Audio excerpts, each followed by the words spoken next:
Okay. We can talk now. Yep. I was muted. Now I'm not. Everything's cool. Sweet. Quarterfinals. This is one of the quarterfinals. We have another one between Revival and no, actually, wait, is that the world quarterfinal? Yeah, Revival. No, Shine and no, I'm completely mixing everything up. Revival against Yongwei is a quarterfinal, and Shine against Ellen Key is not a quarterfinal, but a round of 16 game. Yeah, that's okay. That's correct. Took me a while, but here we are. To the top right of the map, we have a Slayers player. This is actually our first PvP of the day. So far, we had quite a lot of Zerg players, a couple of Terrans, a couple of Protoss, but never a mirror match like this. Top right starts Brown in yellow. And he is not sticking with his name there. Yeah, not really. Maybe he originally wanted to call himself Yellow, but he couldn't because of the Brood War player, you know. Bottom left, we have in red TSL Value. These TSL players, they are everywhere. I think every single match that is in the round of, round of 8 will actually include a TSL player. Hyun, Shine, Revival, Value. Yeah, I think so. I think you're right. Looks a little bit crazy, but that's the case. There's just so many of them in the tournament. It was actually funny when this tournament was announced in the qualifier for the Iron Squid. I messaged the TSL boys and told them, hey guys, just in case you missed it, there's the qualifier. And the only answer I got is like, yeah, we know, we've already signed up, all of us. And I looked at the player names, and there was the entire roster listed. Well, we now have the gate a bit faster, a little bit faster for Value, but on this map, Daybreak, our first PvP. A lot of stuff that you can pull off here. Blinkstalkers are still used on this map, even though the terrain of the map is not the best for Blinkstalkers in general. We've also seen just the double sentry into expansion builds. We've seen Stargates. There's so much stuff that you can pull off on Daybreak. Yeah, it's a map where, I mean, even though Blink is tough to pull off here because you can't blink in the main except at the natural, where if you're trying to blink in there, you're not going to be able to do backstabs. Blink can be used at the natural itself on the low ground, attacking someone who has a Nexus, just with good Blink Stalker micro.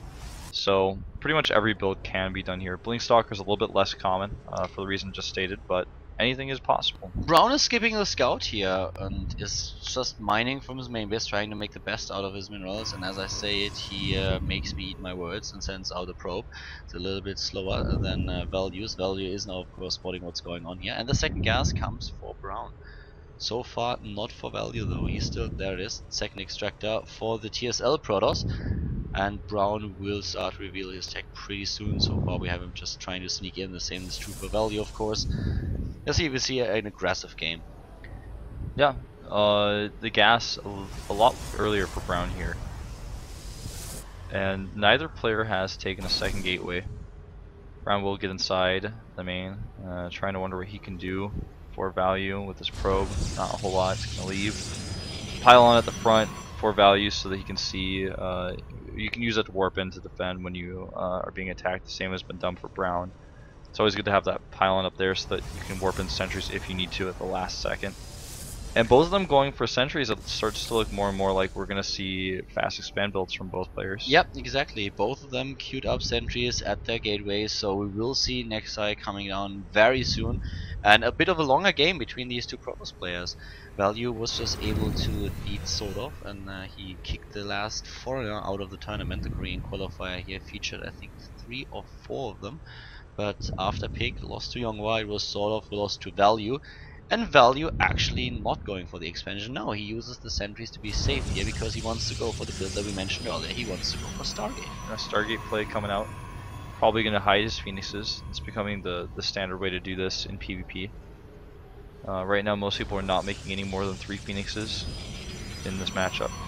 And Brown, on the other hand, with a very safe robotics, but against Phoenix play, the robotics is arguably the worst choice. Exactly. He has not only the Nexus, but he's going for the robotics, and this is of course already a little bit grim. Especially if you rely heavily on sentries on the high ground for the force fields, you might lose the game immediately, because with a decent aggression, a Protoss player can just, with his Phoenixes, lift those sentries off, gain to the main base, and take down every single caster unit here.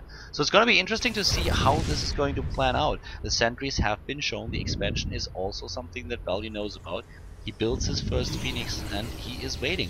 He's not moving in with one of them. When will he actually move out? A lot of pros players go with 2, which I personally find a little bit odd. I thought that especially with a build like this, it would actually make a lot of sense to wait a little bit longer, at least for 3. Yep. And that's what he does, isn't it? Nope. Nope, he moves out with the 2. Doesn't wait for a 3rd.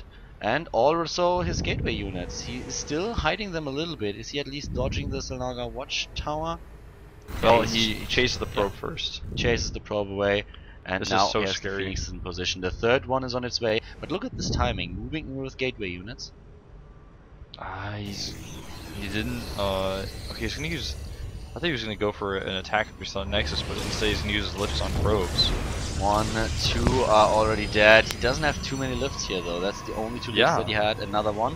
I thought he was gonna go for picking up the sentries at the natural. Now he's gonna lose his. Oh there. wow! And he's not only losing those 2 zealots. No, he's also losing one of the sentries. This is definitely a bad spot for me.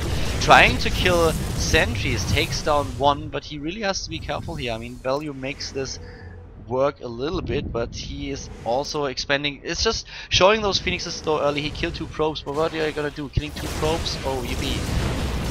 Look at these sentries.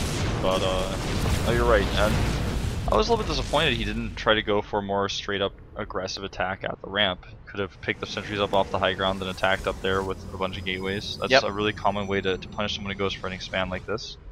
And currently, Brown is just moving across the map. He has a supply advantage, and he's trying to make it count. Places down a 2nd pylon just in time, and this is going to get ugly. The Phoenixes, they are still alive, but he needs to be careful. There are a lot of stalkers, and with good targeting, Brown might be able to pick them off. So far, it certainly looks like the attack is at least a bit delayed, but the rest of the reinforcements will change this. Yeah.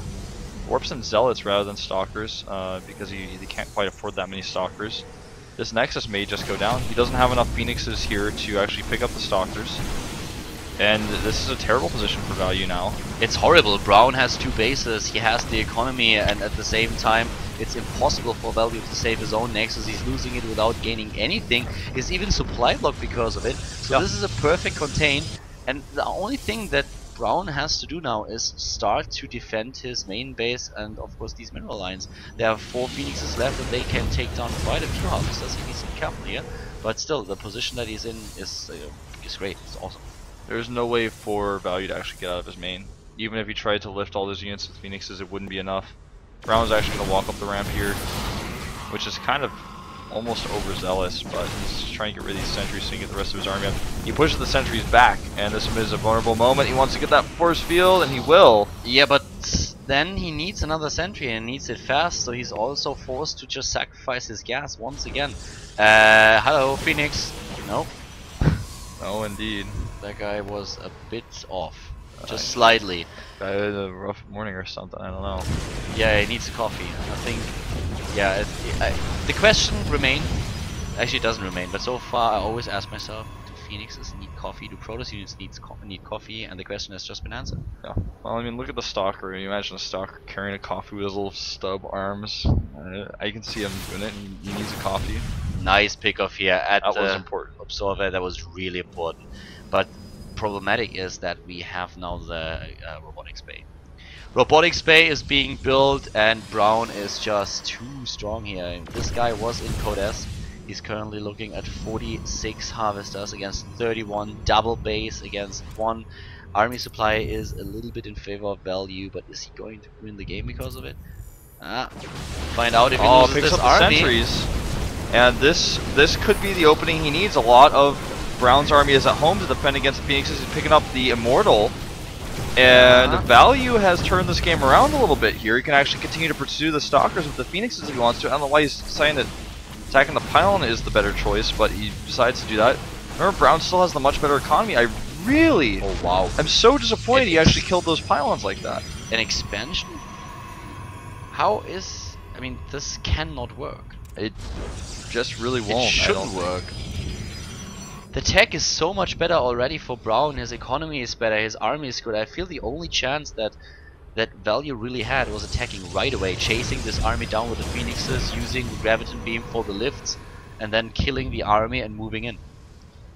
I feel that there was the one shot that he I had. thought he should have pursued the stalkers, Yeah, continue to attack, and then if he does damage at the base, then make a nexus to where he's like, okay, well, now things are even. It probably would have been tough to make that work, but that, logically speaking, would have been the better choice. Now he's just basically saying, well, I know you've had a base way longer than me, and I'm long distance mining, but maybe I can catch up. And it just doesn't seem likely. it was a nice break of the contain. That was That was really well pretty done. sick. Yeah, it was really sick, especially how he moved in with those phoenixes from behind, picked off the units, and then moved down the ramp. That was well done, just dodging the force field. Really nice execution, but he cannot win a catch-up game. We have now the first Colossus out, he's getting the second one, he is going for range faster. Just the army supply, if you look at it, 73 against 43, this matters. So if Brown is not screwing up heavily, he's going to take this game without any problems at all. Yeah, he can just walk up. The force shields are not going to be useful anymore.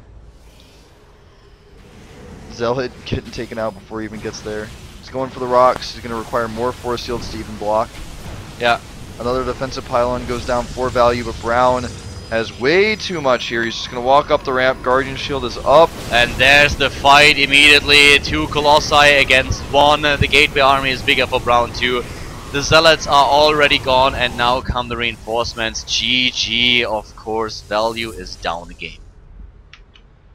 Yeah, that was pretty straightforward. Nice break of the contain with the lifts on the sentries, but just not quite able to figure out what you want to do next correctly. You know, you either go for the attack or you take an expansion, but in this case, the expansion just doesn't really make sense. Even if he had gone for the big attack, I don't think he would have had enough because he was already so behind, but I think it would have been the better choice by far.